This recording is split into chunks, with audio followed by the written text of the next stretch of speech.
அஸ்ஸலாமு அலைக்கும் வரஹ்மத்துல்லாஹி வபரகாத்துஹு. அல்ஹம்துலில்லாஹ் வஸ்ஸலாத்து வஸ்ஸலாமு அலா ரசூலில்லாஹ். அம்மா பாத். கண்ணியத்திற்குரிய சகோதர சகோதரிகளே, நாம் இந்த ரமதான் மாதத்திலே தொடராக மக்களின் பார்வையில் சாதாரணமாக கருதப்படக்கூடிய தீமைகளின் எச்சரிக்கைகளை பற்றி பார்த்து வருகிறோம். அதிலே இன்றைய வகுப்பிலே முதலாவதாக ரகசியம் பேசுவது. அதாவது 3 பேர் அமர்ந்திருக்கக்கூடிய ஒரு இடத்துல ஒரு 2 பேர் மட்டும் தனியாக ரகசியம் பேசுவதை நபிகள் நாயகம் ஸல்லல்லாஹு அலைஹி வஸல்லம் அவர்கள் தடுத்திருக்கிறார்கள். நபிகள் நாயகம் ஸல்லல்லாஹு அலைஹி வஸல்லம் சொல்கிறாங்க, இதா குந்தும் சலாசத்தன் ஃபலா எத்தனாஜா ரஜுலானி தூனல் ஆஹர் ஹத்தா தஹ்தலிது பின்னாஸ் அஜ்ல ஐ யுஹ்ஸின என்று சொல்லி நபிகள் நாயகம் ஸல்லல்லாஹு அலைஹி வஸல்லம் அவர்கள் குறிப்பிடுகிறார்கள். அதாவது நீங்கள் 3 பேர் இருக்கக்கூடிய இடத்தில் 2 பேர் மட்டும் என்ன செய்யாதீங்க, தனியாக ரகசியம் பேசாதீர்கள். அதாவது ஏனைய மக்களோடு நீங்கள் சேருகின்ற வரைக்கும், அதாவது 4வதா 5வதா யாராவது மக்கள் வந்தாங்க அப்படின்னா அதுக்கு பிறகு நீங்கள் இருவரும் பேசலாம். 3 பேர் மட்டும் இருக்கக்கூடிய ஒரு அவையில் 2 பேர் மட்டும் ரகசியம் பேசக்கூடாது என்று சொல்லி நபிகள் நாயகம் ஸல்லல்லாஹு அலைஹி வஸல்லம் அவர்கள் தடை செய்கிறார்கள். அப்போ இதே சட்டம்தான் மற்றவர்களுக்கும். இப்போ 4 பேர் இருக்கிறாங்க ஒரு இடத்துல, ஒரு 3 பேர் மட்டும் ரகசியம் பேசுகிறாங்கன்னா அது அனுமதிக்கப்பட்டதல்ல. அதே போல் 5 பேர் இருக்கிறாங்க ஒரு இடத்துல, அதில் 4 பேர் மட்டும் என்ன செய்கிறாங்க, ரகசியம் பேசுகிறாங்க அப்படின்னா அதுவும் அனுமதிக்கப்பட்டதல்ல என்பதை இங்கே நபிகள் நாயகம் ஸல்லல்லாஹு அலைஹி வஸல்லம் அவர்களுடைய அந்த ஹதீஸ் நமக்கு உணர்த்துகிறது. அப்போ இந்த அடிப்படையில் ஒரு குழுமத்தில் இருக்கக்கூடியவர்கள் 3 பேர் இருக்கிறாங்க அப்படின்னா 2 பேர் என்ன செய்யக்கூடாது, ரகசியமாக தனியாக என்ன செய்யக்கூடாது, பேசக்கூடாது. அப்போ இந்த விஷயங்களும் மக்களிடத்தில் என்னது ஒரு சாதாரண விஷயமாக பார்க்கப்படுகிறது. மக்கள் 2 பேர் 3 பேர் இருக்கும்போது 2 பேர் என்ன செய்கிறாங்க, ரகசியம் பேசுகிறத நாம் சாதாரணமாக பார்க்கிறோம். அதே போல் 4 பேர் இருக்கும்போது 3 பேர் தனியாக சென்று பேசுவது இதெல்லாம் இருக்கிறது. இது முற்றிலும் தவறான ஒரு வழிமுறையாக இருக்கிறது. நபிகள் நாயகம் ஸல்லல்லாஹு அலைஹி வஸல்லம் அவர்கள் இதை முற்றிலுமாக தடை செய்திருக்கிறார்கள் என்பதையும் நாம் அறிந்து கொள்ள வேண்டும். அடுத்ததாக நபிகள் நாயகம் ஸல்லல்லாஹு அலைஹி வஸல்லம் அவர்கள் நமக்கு எச்சரிக்கை செய்யக்கூடியது கணுக்காலுக்கு கீழ் ஆடை அணிவது. அதாவது கரண்டைக்கு கீழே நாம் ஆடையை விடுகிறோம் என்று சொன்னால், அப்படிப்பட்ட ஆடைகளை அணிகிறோம் என்று சொன்னால், அப்படி அணிவதை நபிகள் நாயகம் ஸல்லல்லாஹு அலைஹி வஸல்லம் அவர்கள் தடை செய்திருக்கிறார்கள். அது இஸ்லாமிய மார்க்கத்திலே ஹராமாக்கப்பட்ட ஒரு விஷயமாக இருக்கிறது.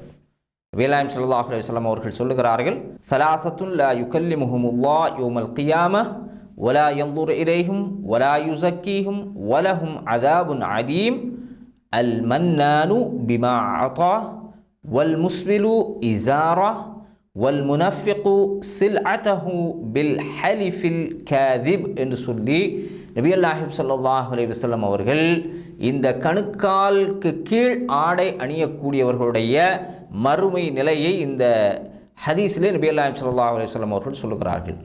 3 மனிதர்களை அல்லாஹ் சுப்ஹானஹு வ தஆலா மறுமை நாளிலே அவர்களோடு பேச மாட்டான், அவர்களை பார்க்க மாட்டான், அவர்களை பரிசுத்தப்படுத்த மாட்டான் என்று சொல்லி நபிகள் நாயகம் ஸல்லல்லாஹு அலைஹி வஸல்லம் சொல்லுகிறார்கள். அதில் 3 பேரில் ஒருவர் யார் என்று சொன்னால் இந்த கணுக்காலுக்கு கீழ் ஆடை அணியக்கூடியவர்கள் என்று சொல்லி நபிகள் நாயகம் ஸல்லல்லாஹு அலைஹி வஸல்லம் அவர்கள் எச்சரிக்கை செய்கிறார்கள். அதே போல் நபிகள் நாயகம் ஸல்லல்லாஹு அலைஹி வஸல்லம் அவர்கள் சொல்லுகிறார்கள், மா தஹ்தல் கஅபைனி மினல் இஸாரி ஃபின்னார். எவன் ஒருவன் கணுக்காலுக்கு கீழ் ஆடை அணிகிறானோ அவன் நரகத்திற்கு செல்வான் என்று சொல்லி நபிகள் நாயகம் ஸல்லல்லாஹு அலைஹி வஸல்லம் அவர்கள் குறிப்பிடுகிறார்கள். அதே போல மற்றொரு அறிவிப்பிலே நபிகள் நாயகம் ஸல்லல்லாஹு அலைஹி வஸல்லம் அவர்கள் சொல்லக்கூடிய நேரத்திலே, மன் ஜர்ர ஸௌபஹு ஹுயலாஅ லம் யன்துருல்லாஹ் இலைஹி யௌமில் கியாமah. அதே போல ரசூல் ஸல்லல்லாஹு அலைஹி வஸல்லம் அவர்கள் சொல்லுகிறார்கள், எவன் ஒருவன் பெருமைக்காக தன்னுடைய ஆடையை தரையோடு இழுத்துச் செல்கிறானோ அவனை மறுமையில் அல்லாஹ் சுப்ஹானஹு வ தஆலா பார்க்க மாட்டான் என்று சொல்லி நபிகள் நாயகம் ஸல்லல்லாஹு அலைஹி வஸல்லம் சொல்கிறாங்க. அப்போ இந்த கணுக்காலுக்கு கீழே ஆடை அணிவது என்பது முற்றிலுமாக மார்க்கத்திலே தடை செய்யப்பட்ட ஒன்றாக இருக்கிறது என்பதை இங்கே நபிகள் நாயகம் ஸல்லல்லாஹு அலைஹி வஸல்லம் அவர்கள் மிக தெளிவாக சொல்லுகிறார்கள். ஆனால் இன்றைக்கு மக்களுடைய நிலையை நாம் பார்க்கிறோம். சாதாரணமாக மக்கள் இதை பற்றிய கவனம் இல்லாமல் இருந்து கொண்டிருக்கிறார்கள். அவர்களுடைய ஆடைகளை என்ன செய்கிறாங்க, கணுக்காலுக்கு கீழே சாதாரணமாக அணிவதை நாம் பார்த்து கொண்டு இருக்கிறோம். ஆனால் இது மிகப்பெரிய எச்சரிக்கையாக இருக்க வேண்டிய ஒரு விஷயம். நபிகள் நாயகம் ஸல்லல்லாஹு அலைஹி வஸல்லம் அவர்கள் முற்றிலுமாக தவிர்ந்து கொள்ள வேண்டும் என்று சொல்லக்கூடிய ஒரு விஷயம். அப்போ இந்த விஷயத்தில் ஆண்களாக இருக்கக்கூடியவர்கள் என்ன செய்ய வேண்டும், முழுமையாக கவனத்தோடு இருக்க வேண்டும். ஏனென்று சொன்னால், ஏன் ஆண்களுக்கு என்று சொல்லுகிறேன் என்று சொன்னால், ஆண்களுக்குத்தான் அல்லாஹ் சுப்ஹானஹு வ தஆலா இந்த சட்டத்தை வைத்திருக்கிறான். அதாவது பெண்களை பொறுத்த வரைக்கும் அவர்கள் கணுக்காலுக்கு கீழ் ஆடை அணிவது என்பது தடுக்கப்பட்ட ஒரு விஷயம் அல்ல. இருந்தாலும் பெண்களுக்கு அல்லாஹ் சுப்ஹானஹு வ தஆலா இதில் எச்சரிக்கையாக சொல்லக்கூடியது, பெண்களும் என்ன செய்வாங்க, பெருமைக்காக தரையில் ஆடையை இழுத்து செல்வார்களே, ஆனால் அவர்களுக்கும் மறுமையில் என்ன செய்யும், அல்லாஹ் அவர்களை பார்க்க மாட்டான் என்பதை சொல்லுகிறார்கள். மற்றபடி கணுக்காலுக்கு கீழ் ஆடை அணிவது என்பது ஆண்களுக்குரிய ஒரு சட்டமாக அல்லாஹ் சுப்ஹானஹு வ தஆலா சொல்லுகிறான். எனவே ஆண்களாக இருக்கக்கூடியவர்கள் கண்டிப்பாக இந்த ஆடை விஷயத்தில் எப்படி இருக்கணும், கண்ணும் கருத்துமாக எச்சரிக்கையாக இருக்க வேண்டும் என்பதைத்தான் இந்த செய்திகள் நமக்கு உணர்த்துகிறது. அதே போன்று நபிகள் நாயகம் ஸல்லல்லாஹு அலைஹி வஸல்லம் அவர்கள் சொல்லுகிறார்கள், அல் இஸ்பாலு ஃபில் இஸார் வல் கமீஸ் வல் இமாமா மன் ஜர்ர மின்ஹா ஷைஅன் குயலா லம் யன்துருல்லாஹ இலைஹி யௌமல் கியாமா என்று சொல்லி நபிகள் நாயகம் ஸல்லல்லாஹு அலைஹி வஸல்லம் அவர்கள் இங்கே சொல்லி காட்டுகிறார்கள். அதாவது ஒருவர் தலைப்பாகை, அதே போன்று சட்டை, அதே போன்று வேட்டி, அதாவது கீழாடை எதுவாகவும் இருக்கலாம். இப்போ இவற்றையெல்லாம் தரையில் படும்படி எவர் இழுத்து செல்கிறாரோ அவற்றை அல்லாஹ் சுப்ஹானஹு வ தஆலா மறுமையில் பார்க்க மாட்டான் என்று சொல்லி நபிகள் நாயகம் ஸல்லல்லாஹு அலைஹி வஸல்லம் சொல்லுகிறார்கள். அப்போ இந்த தலைப்பாகையை பொறுத்தவரை தலைப்பாகைக்கு பின்னாடி என்ன செய்வாங்க, ஒரு வால் மாதிரி தொங்க விடுவாங்க. அதை என்ன செய்யக்கூடாது, தரை வரைக்கும் என்ன செய்யக்கூடாது, போடக்கூடாது என்று நபிகள் நாயகம் ஸல்லல்லாஹு அலைஹி வஸல்லம் தடுக்கிறாங்க. அதே போல் சட்டையை நம்ம முழு சட்டை போட்டோம் அப்படின்னு சொல்லி சொன்னால் என்ன செய்யக்கூடாது, தரையில் இழுத்து செல்லும்படியாக செல்லக்கூடாது என்று சொல்லுகிறார்கள். அதே போல் கீழாடை, அதாவது பேண்டு, அதே போல் வேட்டி, இதே மாதிரிப்பட்டவைகளும் கணுக்காலுக்கு கீழே தரையில் இழுத்து செல்லும்படி ஒருவர் அறிமாறையானால் அவரையும் அல்லாஹ் சுப்ஹானஹு வ தஆலா மறுமை நாளிலே பார்க்க மாட்டான் என்பதை இங்கே நபிகள் நாயகம் ஸல்லல்லாஹு அலைஹி வஸல்லம் அவர்கள் உணர்த்துகிறார்கள். எனவே இந்த விஷயத்தில் என்ன செய்ய வேண்டும், எச்சரிக்கையாக இருக்க வேண்டும் என்பதை இங்கே இந்த செய்திகள் நமக்கு உணர்த்துகிறது. அடுத்ததாக நபிகள் நாயகம் ஸல்லல்லாஹு அலைஹி வஸல்லம் அவர்கள் நமக்கு தடுக்கின்ற விஷயம் தங்கம் அணிவது. அதாவது ஆண்கள், பெண்களுக்கு தங்கத்தை பொறுத்த வரைக்கும் ஹலாலாக்கப்பட்ட ஒரு விஷயம். ஆண்களுக்கு அல்லாஹ் சுப்ஹானஹு வ தஆலா தங்கம் அணிவதை என்ன செய்திருக்கிறான், ஹராமாக்கி இருக்கிறான். அதை நபிகள் நாயகம் ஸல்லல்லாஹு அலைஹி வஸல்லம் சொல்லுகிறார்கள், உஹில்ல லி இனாசி உம்மதி அல் ஹரீர் வஸ்ஸஹப் வஹுர்ரிம அலா ذுகூரிஹா. நபிகள் நாயகம் ஸல்லல்லாஹு அலைஹி வஸல்லம் அவர்கள் சொல்லுகிறார்கள், என்னுடைய சமுதாயத்திலே பட்டும் தங்கமும் என்னுடைய சமுதாயத்தில் இருக்கக்கூடிய பெண்களுக்கு ஆகுமாக்கப்பட்டிருக்கிறது. ஆனால் ஆண்களுக்கு அதை அல்லாஹ் சுப்ஹானஹு வ தஆலா ஹராமாக்கி இருக்கிறான் என்று சொல்லி நபிகள் நாயகம் ஸல்லல்லாஹு அலைஹி வஸல்லம் அவர்கள் மிக தெளிவாக சொல்லுகிறார்கள். அப்போ ஆண்களாக இருக்கக்கூடியவர்கள் தங்க மோதிரம் அணிகிறது, செயின் போடுறது, பிரேஸ்லெட் போடுறது, இது எதுவாக இருந்தாலும் தங்கத்திலே நீங்கள் போடுவது என்பது ஹராமாக்கப்பட்ட ஒரு விஷயம் என்பதை இங்கே நபிகள் நாயகம் ஸல்லல்லாஹு அலைஹி வஸல்லம் அவர்கள் தெளிவுபடுத்துகிறார்கள். அதே போன்று நபிகள் நாயகம் ஸல்லல்லாஹு அலைஹி வஸல்லம் அவர்களுடைய காலத்தில் நபிகள் நாயகம் ஸல்லல்லாஹு அலைஹி வஸல்லம் அவையிலே ஒரு மனிதர் இருக்கிறார். அந்த மனிதர் கையில் தங்க மோதிரம் அணிந்திருக்கிறார்.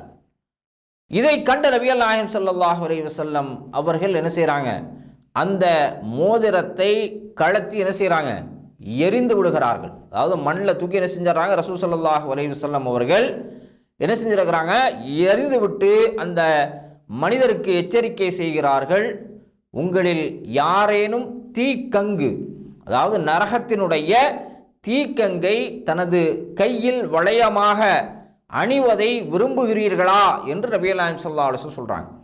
இப்போ ஒரு மனிதர் என்னது தங்கத்தில் மோதிரம் போடுறாரு அப்படின்னு சொல்லி சொன்னால் அவர் நரகத்தினுடைய தீக்கங்கை என்ன செய்கிறார், கையில் அணிந்து கொண்டிருக்கிறார் என்று சொல்லி நபிகள் நாயகம் ஸல்லல்லாஹு அலைஹி வஸல்லம் அவர்கள் எச்சரிக்கை செய்கிறார்கள். அந்த மனிதரிடத்தில் ரசூல் ஸல்லல்லாஹு அலைஹி வஸல்லம் அறிவுறுத்துறாங்க.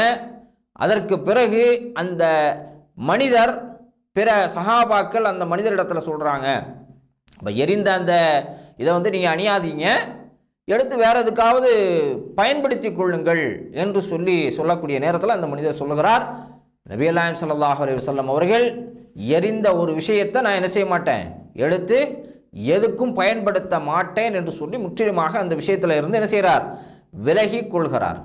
அப்போ இந்த தங்கத்திலே ஆபரணங்கள் அணிவது நபிகள் நாயகம் ஸல்லல்லாஹு அலைஹி வஸல்லம் சமூகத்திலே இருக்கக்கூடிய ஆண்களுக்கு தடை செய்யப்பட்டிருக்கிறது என்பதை இங்கே நபிகள் நாயகம் ஸல்லல்லாஹு அலைஹி வஸல்லம் அவர்கள் மிக தெளிவாக நமக்கு உணர்த்துகிறார்கள். அடுத்ததாக நபிகள் நாயகம் ஸல்லல்லாஹு அலைஹி வஸல்லம் அவர்கள் எச்சரிக்கை செய்யக்கூடிய ஒரு விஷயம் என்னவென்று சொன்னால், பெண்களாக இருக்கக்கூடியவர்கள் இறுக்கமான ஆடைகளை அணியக்கூடாது. அதாவது உடம்போடு உடம்பாக ஒட்டி இருக்கக்கூடிய ஆடைகளை அணியக்கூடாது. அது ஹராமாக்கப்பட்ட ஒரு விஷயமாக இருக்கிறது. அது எந்த ஆடையாக இருந்தாலும் சரி, அந்த ஆடைகளை இறுக்கமாக என்ன செய்யக்கூடாது, ஒருபோதும் பெண்கள் அணியக்கூடாது. பெண்களுடைய ஆடைகள் எந்த ஆடைகளாக இருந்தாலும் சரி, அந்த ஆடைகளை என்ன செய்யக்கூடாது, இறுக்கமாக அணியக்கூடாது. இதை நபிகள் நாயகம் ஸல்லல்லாஹு அலைஹி வஸல்லம் அவர்கள் பெண்களுக்கு குறிப்பாக தடை செய்து இருக்கிறார்கள். இப்போ இன்றைக்கு இருக்கக்கூடிய காலகட்டத்தில் பெண்களுடைய ஆடைகளை நாம் பார்க்கிறோம். பெரும்பாலும் மக்கள் என்ன செய்கிறாங்க, இறுக்கமான ஆடைகள். இப்போ இன்றைக்கு பார்த்தீங்க அப்படின்னு சொன்னால் ஃபரதா அணியக்கூடிய பெண்களையும் நாம் பார்க்கிறோம். ஃபரதா அணியக்கூடியவங்க அது எதற்காக அணிகிறார்கள், இஸ்லாமிய மார்க்கம் வலியுறுத்திருக்கக்கூடிய அந்த சட்டத்தின் அடிப்படையில் அணிய வேண்டும் என்ற நோக்கத்தில் அணிகிறார்கள். ஆனால் இறுக்கமாக அணிவதை நாம் பார்க்கிறோம். இந்த இறுக்கமாக அணிவதை நபிகள் நாயகம் ஸல்லல்லாஹு அலைஹி வஸல்லம் அவர்கள் தடை செய்திருக்கார். அது எந்த ஆடைய ஃபர்தாவாக இருந்தாலுமே சரிதான், இறுக்கமாக அவருடைய உடம்புகள் வெளியே தெரியக்கூடிய அளவிற்கு என்ன செய்யக்கூடாது, எந்த ஆடைகளையும் அணியக்கூடாது. இது இஸ்லாமிய மார்க்கத்திலே ஹராமாக்கப்பட்ட ஒரு விஷயமாக இருக்கிறது என்பதை நபிகள் நாயகம் ஸல்லல்லாஹு அலைஹி வஸல்லம் அவர்கள் எச்சரிக்கை செய்கிறார்கள். ரசூல் ஸல்லல்லாஹு அலைஹி வஸல்லம் அவர்கள் சொல்லுகிறார்கள், சின்ஃபானி மினல் அஹ்லின் நார் லம் அரஹுமா. அதாவது நபிகள் நாயகம் ஸல்லல்லாஹு அலைஹி வஸல்லம் சொல்கிறாங்க, நரகத்திலே இருக்கக்கூடிய 2 பிரிவுகள் இருக்கிறார்கள். அந்த மக்களை நான் பார்த்ததில்லை, இதுவரைக்கும் பார்க்கல.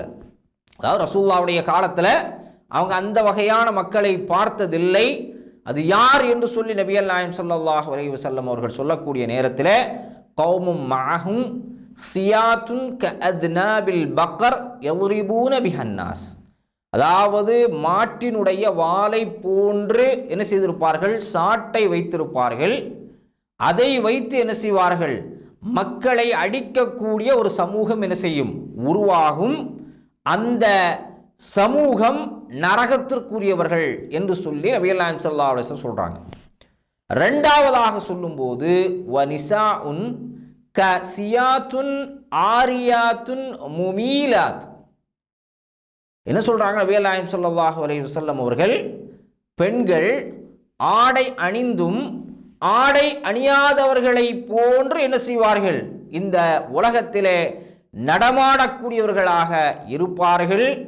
அதே போன்று ரசூலுல்லாஹ் சொல்றாங்க, அவங்களுடைய அந்த ஷக்கலையும் சொல்றாங்க. அதாவது அவங்களுடைய வடிவமைப்பு எப்படி இருக்கும் என்பதை ரசூலுல்லாஹ் சொல்லும் பொழுது, மாயிலாத்துன் ரூசுஹுன்ன கஅஸ்னிமத்தில் புஹ்தில் மாயிலா என்று சொல்லி நபிகள் நாயகம் ஸல்லல்லாஹு அலைஹி வஸல்லம் சொல்றாங்க. அதாவது அவர்களுடைய தலைகள் ஒட்டகத்தினுடைய திமிலை போன்று இருக்கும் என்று நபிகள் நாயகம் ஸல்லல்லாஹு அலைஹி வஸல்லம் சொல்றாங்க. இப்போ இந்த உருவத்தில் அவர்கள் எப்படி இருப்பார்கள், ஆடை அணிந்தும் அணியாதவர்களாக இருப்பார்கள். இப்படி ஒரு பெண்களுடைய கூட்டம் என்ன செய்யும், பிற்காலத்தில் உருவாகும். லா யதுகுலூனல் ஜன்னா, அவர்கள் என்ன செய்ய மாட்டார்கள், சொர்க்கத்திலே நுழைய மாட்டார்கள். வலா யஜிதுன ரீஹஹா, சொர்க்கத்தினுடைய வாடை கூட அவர்கள் நுகர மாட்டார்கள் என்று சொல்லி நபிகள் நாயகம் ஸல்லல்லாஹு அலைஹி வஸல்லம் எச்சரிக்கை செய்கிறாங்க. அப்போ இன்னைக்கு பார்க்கிறோம், எளிதாக மக்கள் பெண்களாக இருக்கக்கூடியவர்கள் பெண்கள் சுதந்திரம் என்ற பெயரிலே அரைகுறையான ஆடைகளை பொதுமக்கள் இருக்கக்கூடிய வீதிகளிலே அணிந்து செல்வதை நாம் என்ன செய்கிறோம்? இயல்பாக பார்க்கிறோம். அதுக்கு எந்த தடையும் இல்லை. அப்போ இப்படிப்பட்ட அந்த சமூகத்தை தான் நபிகள் நாயகம் ஸல்லல்லாஹு அலைஹி வஸல்லம் அவர்கள் அன்றைக்கு எச்சரிக்கை செய்தார்கள். அப்போ அப்படிப்பட்ட மக்களை, பெண்களை நான் பார்த்ததே இல்லை இது வரைக்கும்ங்கிறாங்க. அந்த மக்கள் என்ன செய்வாங்க? பிற்காலத்திலே உருவாகுவார்கள். அவர்களுடைய நிலை எப்படி இருக்கும் என்று சொன்னால், ஆடை அணிந்தும் அணியாதவர்களாக இருப்பார்கள். நீ பார்க்குறோமா இல்லையா? ஆடை அணிந்திருக்கிறார்கள், ஆனால் அது ஆடை மாதிரியா இருக்குது. அது பெண்கள் மறைக்க வேண்டிய பகுதிகளை மறைக்கக்கூடிய விதத்தில் இன்றைக்கு ஆடைகள் இருக்கிறது. இப்படிப்பட்ட இந்த விஷயங்களை இன்றைக்கு கலாச்சாரமாக பார்க்கிறார்கள். அது ஒரு ஃபேஷனாக இன்றைக்கு இருக்கிறது. ஆனால் நபிகள் நாயகம் ஸல்லல்லாஹு அலைஹி வஸல்லம் அவர்கள் இப்படிப்பட்ட ஒரு சமுதாயத்தில் உருவாகக்கூடிய பெண்கள் நரகத்திற்குரியவர்கள், சொர்க்கம் செல்ல மாட்டார்கள், சொர்க்கத்தினுடைய வாடையை கூட அவர்கள் நுகரமாட்டார்கள் என்று ரசூல் ஸல்லல்லாஹு அலைஹி வஸல்லம் எச்சரிக்கை செய்திருக்கிறார்கள். எனவே அந்த அடிப்படையிலே இஸ்லாமிய மார்க்கம் ஒரு பெண் எப்படி ஆடை அணிய வேண்டும் என்று வலியுறுத்தி இருக்கிறதோ அந்த அடிப்படையிலே ஆடைகளை அணிய வேண்டும். அப்படிப்பட்ட நன்மக்களாக நம் அனைவரையும் அல்லாஹ் சுப்ஹானஹு வ தஆலா ஆக்கி அருள் புரிவானாக. வாஹிர் தவானா அல்ஹம்துலில்லாஹி ரப்பில் ஆலமீன். அஸ்ஸலாமு அலைக்கும் வரஹ்மத்துல்லாஹி வபரகாத்துஹு.